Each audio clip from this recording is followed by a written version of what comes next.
Alors, aujourd'hui, je vais parler du film Exorcism of God, qui est sorti il y a pas longtemps, il est sorti il y a quelques années. Il est sorti il y a 3 ans, donc il est sorti en 2021.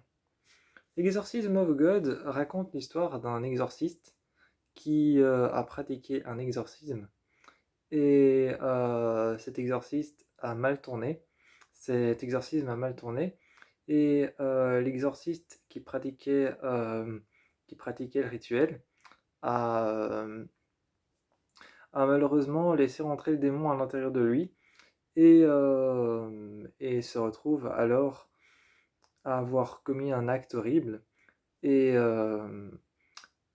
quelques années plus tard, une chapelle, une église, dans laquelle se trouvent des enfants qui sont malheureusement tous malades, il est appelé pour une prisonnière qui est dans une prison. Donc une détenue d'une prison pour femmes est donc appelée, a donc demandé à ce qu'on appelle le prêtre pour elle, et principalement lui, donc pas un autre prêtre, lui. Et il y a cet exorciste qui va pratiquer l'exorcisme et se retrouver face à une série d'événements très étranges et devoir sauver la vie de cette, de cette femme, de cette détenue. Mais en même temps, il va se rendre compte de quelque chose qui lui était passé au-dessus de la tête, de quelque chose qu'il avait oublié, quelque chose qu'il n'avait pas calculé.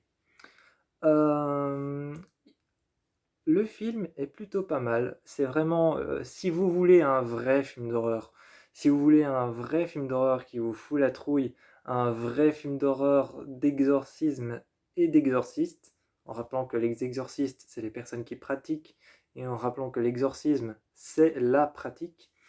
Donc si vous voulez un vrai film d'horreur d'exorciste, regardez celui-là. Si vous voulez un vrai film d'horreur d'exorciste bien trash, bien gore et bien comme il faut, je trouve que ce film d'horreur, le film d'horreur Exorcism of God, il est parfait. Je trouve qu'il est parfait. Il n'est pas très connu d'ailleurs. D'ailleurs, il n'est pas très connu, mais c'est dommage parce que ce film est parfait. C'est vraiment la ligne droite entre l'humour, parce qu'il y a l'humour des films d'horreur, et entre l'horreur des films d'horreur. Mais c'est vraiment la ligne droite entre l'humour, l'horreur. Il y a assez d'humour, il y a un humour pointilleux, mais il y a un humour qui est pointilleux. Et même quand il y a de l'humour, l'humour revient toujours dans le centre de l'histoire, se caser justement avec tout ce qui fait peur. À un moment, on est dans un long couloir comme ça, et t'as un prêtre qui tient un chapelet en main, et il y a deux prêtres à côté de lui qui tiennent des objets religieux en main et qui se dirigent vers une petite porte sur laquelle il y a un hublot rond. Et t'as le prêtre qui avance et qui regarde l'état de la prison, l'état du couloir. Et quand ils ouvrent la porte, ils rentrent à l'intérieur et il dit cette phrase, il dit vous nous avez appelé pourquoi déjà?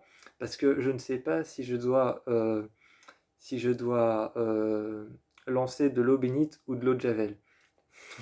Donc voilà, donc il y a de l'humour.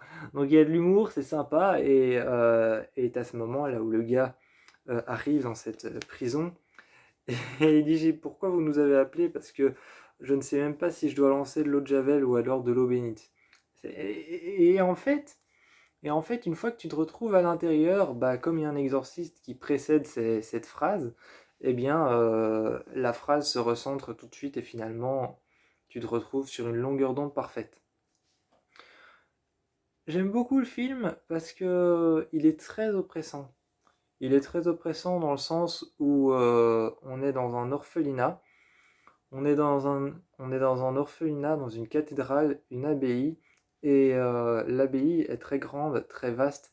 La cathédrale, elle est abandonnée et délabrée. Elle est abandonnée et complètement détruite. Donc ça donne un côté très horrifique le fait qu'il y ait cette cathédrale détruite et déjà ça donne une puissance au démon parce que c'est comme si le démon avait déjà buté l'église. Euh, donc c'est comme si le démon avait déjà buté l'église. Et cet endroit dans lequel les enfants malades sont tous mis sur des lits, il est plutôt grand mais plutôt sombre. C'est une grande église dans laquelle il n'y a pas de lumière. Donc il n'y a pas de lampe, quoi. Il n'y a pas de lampe comme ça, on ne sait pas éclairer les enfants, c'est impossible. Il n'y a pas de... Il n'y a pas de... Voilà quoi. Électricité, il n'y a pas. Et donc les enfants sont tous un peu prisonniers du noir et c'est très facile de faire des jumpscares et des screamers dans ce film parce qu'on est principalement dans des endroits déjà très religieux et, euh, et l'aspect du démon. Ce que j'aime beaucoup dans ce film, c'est que l'aspect du démon est tellement terrifiant, l'aspect du démon est tellement terrifiant qu'il fait peur. Mais il y a une certaine part d'humour avec le démon. Avec le démon, il y a une certaine part d'humour parce qu'en fait, le démon, un moment, crée une légion, donc une légion, plusieurs démons. Le démon, un moment, crée une légion, donc une armée, une légion de démons.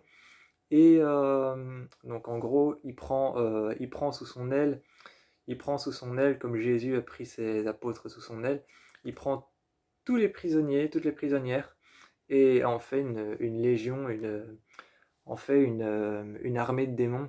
Et cette armée de démons essaye justement de faire sortir la foi et de le, faire sortir Dieu du cœur des prêtres et du prêtre qui a pratiqué l'exorcisme. Et donc, un moment, tu vois que le prêtre s'est fait attacher à une chaise, une sorte de chaise électrique ancienne, et tous les possédés sont devant lui, et t'as le principal, t'as cette femme, cette prisonnière qui est possédée, qui arrive devant lui et qui lui dit, la seule chose que nous voulons, c'est faire sortir Dieu de ton corps. Et donc, il y a un peu une inversion. C'est comme si le démon pratiquait l'exorciste et c'est comme si l'exorciste était pratiqué sur le prêtre. Donc, il y a une inversion des rôles à la fin. Et à la fin, il se rend compte il était possédé par le diable lors de l'exorcisme. Lors de l'exorciste, au début, il était possédé par le diable et il a fait quelque chose de mal et il se rend compte qu'en fait, il a, bon, je ne vais pas dire le mot, mais vous allez comprendre, c'est-à-dire que la personne qui est possédée dans l'ancien exorcisme, il lui a fait quelque chose et il se rend compte que la fille de cette personne qui est maintenant guérie et qui est de nouveau sereine, la fille de cette personne, en fait, c'est sa fille. Donc, en gros, il se rend compte que cette personne, c'est sa fille et que la personne qui a eu cet enfant, euh, donc voilà, donc je préfère pas dire ce qu'il lui a fait, mais je suppose que comme je viens d'expliquer, vous avez deviné par vous-même. Mais le retournement de situation est génial. Le retournement de situation est génial et ce que j'aime beaucoup, c'est cette entrée de la prison avec les deux barreaux qui se tiennent les uns contre les autres et se dressent les uns contre les autres. Et, euh, et toutes ces portes de prison en métal, avec la petite porte de prison en métal, avec un gros levier dessus pour fermer, et une grosse fermeture, une grosse charnière, et un gros levier en métal, et un tout petit hublot rond comme ça sur cette porte. Et justement, la première scène dans le couloir, il y a deux lumières au fond, il y a deux lumières au fond, et il y a une sorte de zoom avant, il y a une sorte de zoom avant sur tout le couloir, et tu vois le couloir, tu as l'impression que le couloir se rallonge et s'approfondit et recule, et il y a une sorte de zoom avant en même temps que tu as l'impression que le couloir devient de plus en plus long et de plus en plus étroit, et que les portes se rapprochent. Et ils arrivent devant cette porte et regardent un peu l'intérieur, ce qu'il peut y avoir à l'intérieur en mettant juste leurs yeux au bord du hublot. Et là, t'as vraiment le truc qu'on retrouve dans tous les films d'horreur, c'est peut-être classique, mais ça fonctionne bien. C'est vraiment qui, vraiment la main qui tape contre la vitre et qui, qui agrippe la vitre et qui veut leur agripper le visage et qui est pleine de sang. Et, euh, et donc, oui, le film est bien parce que quand la porte s'est ouverte pour la première fois dans le couloir, deux lumières se sont allumées, deux grosses lumières, enfin deux petites lumières de loin. Et quand ils ont ouvert la porte, en fait, juste les lumières se sont ouvertes juste au moment où ils ouvraient la porte. Et à l'intérieur, à l'intérieur de cet endroit, c'est une sorte de prison fermée, une sorte de cachot. C'est une sorte de cachot en béton fermé. Et il y a une petite fenêtre, il y a une petite fenêtre avec des barreaux, avec quatre barreaux, et ça sépare les lumières, c'est très beau, ça sépare les lumières en plusieurs segments. Alors t'as plusieurs rayons de lumière qui sont séparés en segments et qui éclairent toute la salle. Et t'as la possédée qui est debout et qui regarde, qui fixe cette fenêtre ouverte. Et c'est vraiment une fenêtre, c'est vraiment une petite fenêtre toute minuscule qui a la taille des fenêtres qu'on voit dans la rue, sur le trottoir, qui sont au bord des maisons, là où il y a la cave des maisons. Vraiment une petite fenêtre comme ça. Et la lumière est séparée en petits segments à cause des barreaux. Et donc, tu as des zones d'ombre et des zones de lumière qui sont séparées. Et c'est très beau à voir. C'est très beau à voir. Et tu as le possédé qui est, euh, qui est en train de regarder cette lumière et qui commence à dire des choses étranges en pointant du doigt la lumière et en parlant au prêtre. C'est un film assez intense parce qu'il s'appelle quand même Exorcism of God, donc l'exorcisme de Dieu. Et il y a quelque chose de très, très blasphématoire, et je rajouterai encore un R. Je rajouterai encore un R. Il y a quelque chose de très, très blasphématoire, c'est que justement, le film ne s'appelle pas Exorcism of God pour rien, parce qu'il y a un démon.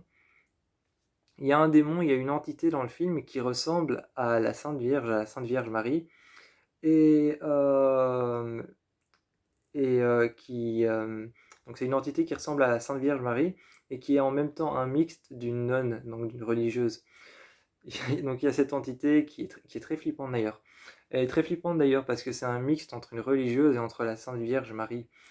Euh, et, euh, et on la voit, donc c'est déjà blasphématoire ça. Le film s'appelle Exorcism of God, donc l'exorcisme de Dieu. C'est comme si on exorcisait Dieu, c'est pas possible. C'est blasphématoire de dire ça parce que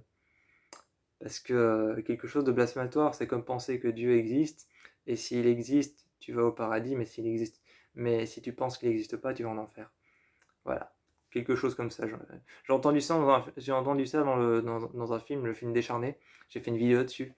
À un moment, elle dit j'ai préféré avoir la foi parce que, comme le dit l'Ancien Testament, ou je sais plus si c'était ça, elle dit comme le dit l'Ancien Testament, j'ai préféré avoir la foi parce que si on pense, euh, si on pense que Dieu existe et qu'il n'existe pas, tu vas au paradis, mais si tu penses que Dieu n'existe pas et qu'il existe, tu vas en enfer.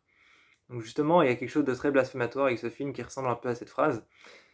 Et c'est cette religieuse qui ressemble à la Vierge Marie et une autre entité qui est là souvent, qui apparaît souvent, qui est en fait Dieu possédé. Ça, c'est le truc le plus blasphématoire que j'ai pu voir. Donc mes petits choux, mes petits fans de films d'horreur, mes petites choupettes, mes petits choux, je vous encourage à aller voir Exorcism of God. C'est un film, par contre je ne saurais pas vous donner la durée parce que j'ai pas le DVD avec moi et le film en fait, j'ai tapé sur internet Exorcism of God et ils mettent simplement film thriller drame 2021, mais ils mettent pas le temps. J'ai pas vu le temps donc je saurais pas vous dire combien de temps il fait. À mon avis, j'ai commencé le film il y a 1 heure, je crois qu'il doit faire 1h40, quelque chose comme ça. Et moi je vous fais plein de bisous.